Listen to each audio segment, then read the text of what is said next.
మీకు అందరికీ ఒక క్విక్ క్వశ్చన్, తక్కువ ఆన్సర్ చెప్పాలి, ఎక్కువ అసలే ఆలోచించకూడదు. ఇది ఒక నార్మల్ స్ట్రా. దీనికి ఎన్ని హోల్స్ ఉన్నాయి? 2 హోల్స్. సరే, అర్థం చేసుకుందాం. ఇదొక రింగ్. ఈ రింగ్కి ఎన్ని హోల్స్ ఉన్నాయని అడిగితే 1 హోలే కదా.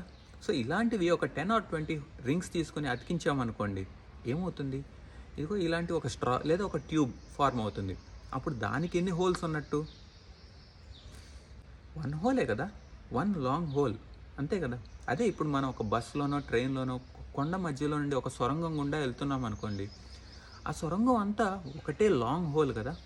ఒక ఎంట్రీ పాయింట్, ఒక ఎగ్జిట్ పాయింట్. సేమ్ ఈ స్ట్రాకి కూడా అంతే. It's just 1 long hole or 1 tunnel, కానీ 2 ఎంట్రీ పాయింట్స్ ఉన్నాయి. చూసారా? పై నుండి చూడగానే మనకి ఈ స్ట్రాకి 2 హోల్స్ ఉన్నాయని అనుకున్నాం, కానీ దగ్గర నుండి చూసినప్పుడు అసలు విషయం మనకు అర్థమైంది. సేమ్ మన పిల్లల విషయంలో కూడా అంతే. వాళ్ళు ట్యాంట్రమ్స్ మొదలు పెట్టగానే ముందు మనకి కోపం వస్తుంది, మొండితనంలా కనిపిస్తుంది.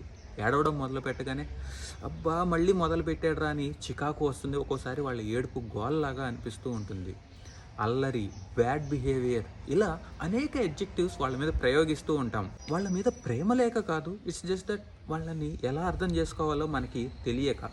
ఎలా అయితే మనం ఈ స్ట్రాని పై నుండి చూసి 2 హోల్స్ ఉన్నాయని మనం పొరపడ్డామో, సేమ్ అలానే వాళ్ళ బిహేవియర్ని పై నుండి చూసి మనం తప్పుగా అర్థం చేసుకుంటూ ఉంటాం.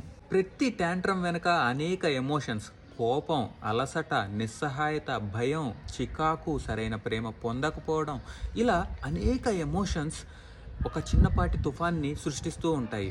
ఇవన్నీ మనకు అర్థం కావాలి అంటే పై నుండి కాక వాళ్ళ మనసు సొరంగంలోకి తొంగి చూడాలి.